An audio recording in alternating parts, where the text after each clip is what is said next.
If you receive Social Security today, you need to pay close attention. What I am about to share isn't a future proposal. It is happening right now. The Social Security Administration is actively auditing accounts nationwide. Monthly payments are being slashed, notices are arriving demanding thousands in return, and disability claims are facing extreme scrutiny. The folks taking the biggest hit are those caught completely off guard, simply because no one warned them what to watch for, what the strict time frames are, or how to protect themselves when that dreaded notice arrives. These audits are underway today. They will ramp up throughout 2026, with the agency planning hundreds of thousands more reviews than last year. If you or a loved one depend on Social Security, there is a high probability this affects you before the year ends. I will break down exactly what is happening, outline the 3 major audits taking place simultaneously, and explain how to protect yourself before time runs out. Before we dive in, please take a second to subscribe and ring the notification bell.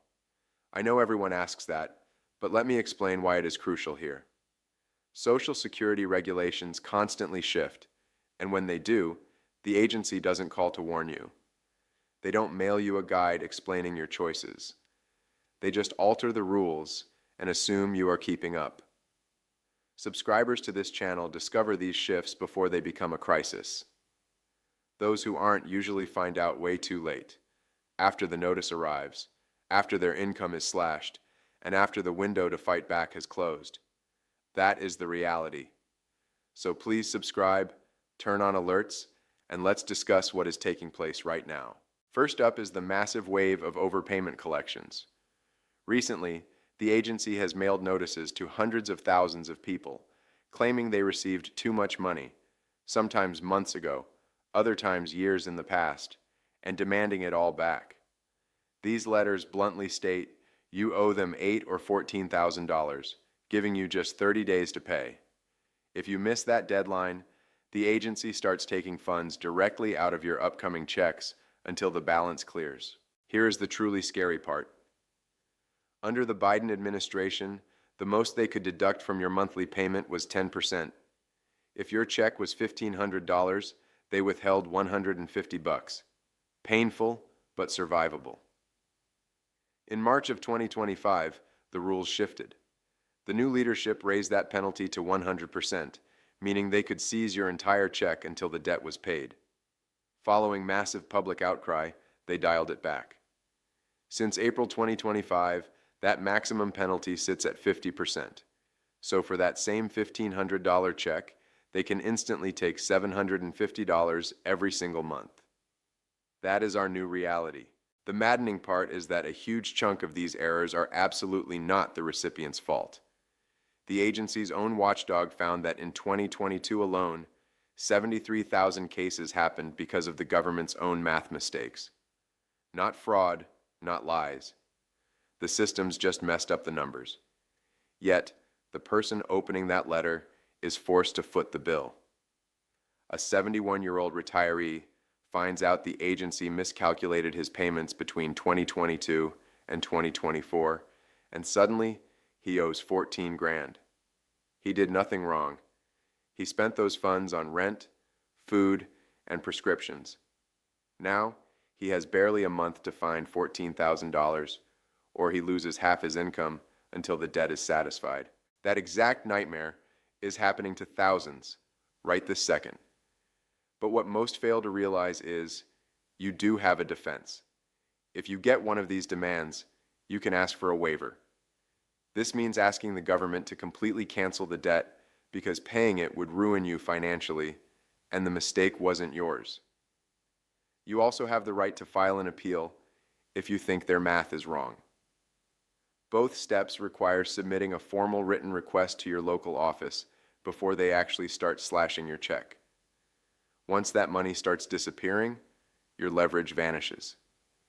So, if a notice arrives, do not hesitate, do not toss it aside, and do not assume you are helpless. The second major update focuses entirely on disability benefits.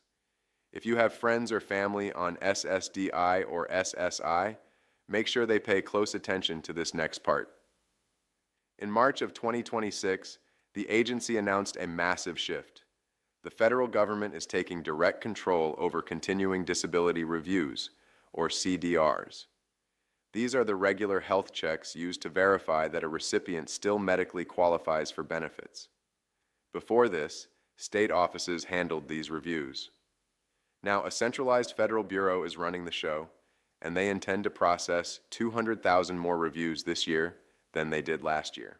In practice, this means way more people will find a CDR notice in their mailbox this year. This letter will require you to submit fresh medical records proving your condition hasn't improved enough for you to work. If you ignore it, or if your medical proof falls short, your monthly assistance can be cut off completely. But here is the critical tip that saves people's livelihood, which almost no one realizes until it's too late. If your assistance is cut off after a review and you want to fight it, you have exactly 10 days from the date on that termination letter to file an appeal. If you hit that 10-day deadline, your monthly checks will keep arriving while your appeal is reviewed. Miss that tight window, and your payments freeze immediately, potentially leaving you stranded for months while you wait for a hearing. 10 days. Keep that number burned into your mind. The third challenge catches the most people off guard because it seems minor until it becomes a massive issue.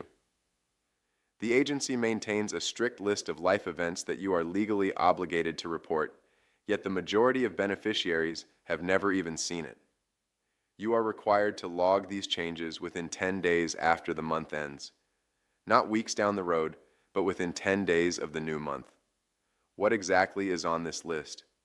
Getting married, getting a divorce, relocating, or earning any extra cash. This includes small things people usually forget to mention, like a quick seasonal job, freelance gigs, online sales, or doing rideshare driving. If you get SSI and move in with relatives who help cover your food or housing, that qualifies as income and must be reported. Traveling out of the country for more than 30 days, or starting a pension from an uncovered job also count. Even a death in the household must be filed.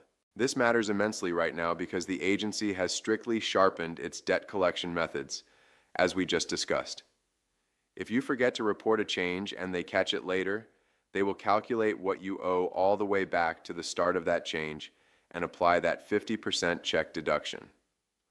Furthermore, your first reporting violation can freeze your assistance for 6 months. A second mistake locks it for 12 months, and a third stops it for 24 months. These penalties are very real, and they do enforce them. The bright side is that reporting is actually simple. You can do it online via your My Social Security portal at SSA.gov. Call them at 1-800-7721-213 or drop by your local office. It only takes a few moments. The real obstacle is simply knowing the rule exists and beating that 10-day cutoff that most people have never heard of. People aren't trying to cheat the system. They just aren't told the regulations. To sum it all up, the agency is aggressively chasing down overpayments and withholding up to half of your monthly check, but you can fight back with a waiver or an appeal. Disability audits are surging this year, and that 10-day appeal window is your absolute safety net if your benefits are canceled. Finally, the list of required life updates is massive, and missing a deadline carries harsh penalties. Navigating this system is incredibly tough, but staying informed is your best defense against getting blindsided. Please subscribe, share this video with anyone relying on Social Security or Medicare, and I will catch you in the next video.